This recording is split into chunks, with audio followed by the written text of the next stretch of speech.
Hello বন্ধুরা, welcome to Sutapa's রান্নাঘর। আজ আমি তোমাদের সবজি দিয়ে চিংড়ি মাছের একটা রেসিপি করে দেখাবো। খুবই ইজি রেসিপিটা, আর খেতে কিন্তু একদমই ভিন্ন স্বাদের। তোমরা ট্রাই করে দেখতে পারো। তাহলে চলো রেসিপিটা শুরু করা যাক। এখানে আমি 350 গ্রাম কুমড়ো নিয়ে নিয়েছি আর দুটো মাঝারি সাইজের আলু নিয়ে নিয়েছি।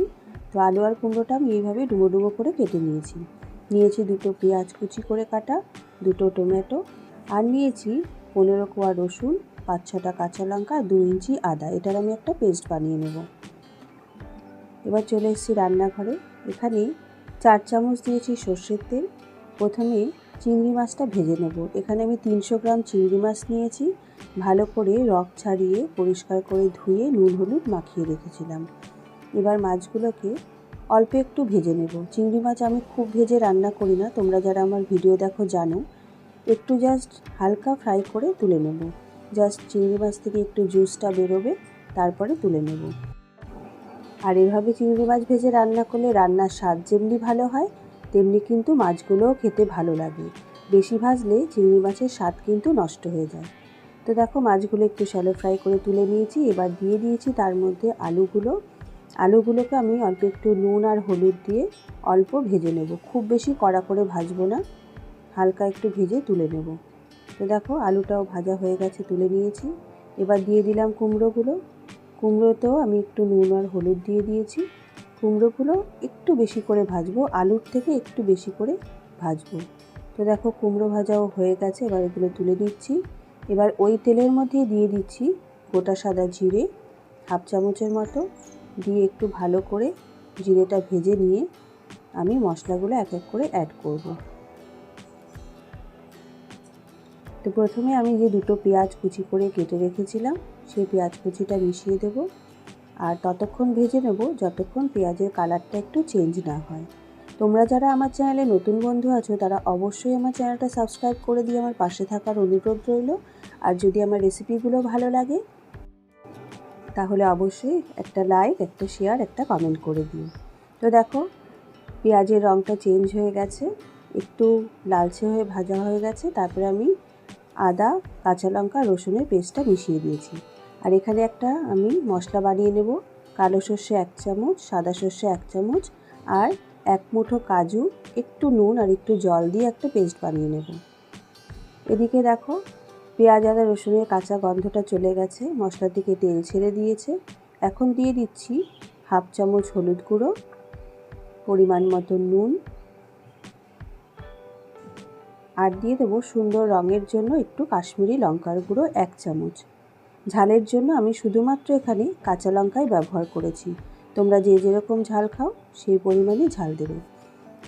তো এবার মশলাটা খুব ভালো করে কষিয়ে নিয়ে যখন মশলা থেকে তেল ছেড়েছে, টমেটোটা দিয়ে দিলাম। টমেটো দিয়েও খুব ভালো করে কষিয়ে নিয়েছি।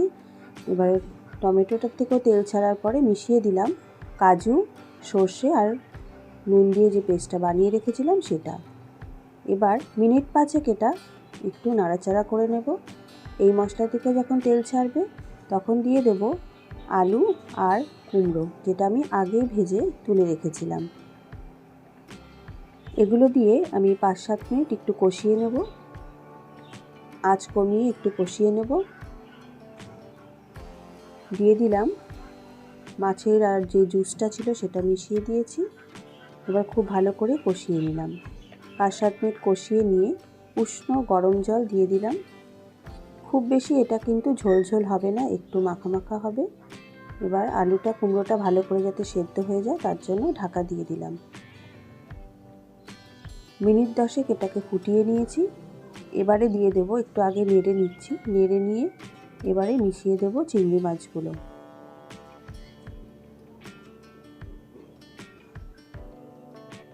ভেজে রাখা চিংড়ি মাছগুলো দিয়ে দিলাম। চিংড়ি মাছগুলো দিয়ে খুব বেশি ফোটানোর দরকার নেই বন্ধুরা, জাস্ট 5-7 মিনিট একটুখানি নাড়িয়ে ঢাকা দিয়ে রাখলেই কিন্তু মাছগুলো হয়ে যাবে। তারপরে আমি নামিয়ে দেবো। একটু ভালো করে মাছটা মিশিয়ে দিলাম। এবার দিয়ে দেবো 4-5টা কাঁচা লঙ্কা আর 5-7 মিনিটের জন্য ঢাকা দিয়ে দেবো।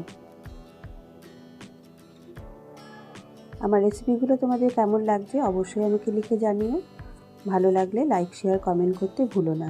আর নতুন বন্ধু হলে অবশ্যই পাশে থেকে যেও। আর পুরনো বন্ধু যারা আছো, যারা সাপোর্ট করছো, তাদের আমার অনেক অনেক ভালোবাসা, অনেক অনেক ধন্যবাদ। তো খুব ভালো করে একবার মিশিয়ে নিলাম। দেখো মাছটাও কিন্তু হয়ে গেছে। এবার আমি একটু গার্নিশিংয়ের জন্য ধনেপাতা দিয়ে নামিয়ে দেব। সবজি দিয়ে চিংড়ি মাছের ঝোল একদম রেডি। গরমকালে এটা খেতে কিন্তু ভালো লাগে। তোমরা অবশ্যই একবার ট্রাই করো, আশা করি ভালো লাগবে। তো ব্যাস রেডি হয়ে গেছে, এবার নামিয়ে আমি সার্ভ করে দিচ্ছি। তো দেখো আমি এখানে একটা ডিশে দিয়ে দিয়েছি। কেমন দেখতে হয়েছে বলো? এইরকমই কিন্তু মাখা মাখা হবে। তোমরা ট্রাই করে আমাকে লিখে জানিও তোমাদের কেমন লেগেছে। তো আশা করি আমার ভিডিওটি তোমাদের ভালো লেগেছে। দেখা হবে আগামী পর্বে নতুন একটি রেসিপির সাথে। তোমরা ভালো থেকো, সুস্থ থেকো। ধন্যবাদ।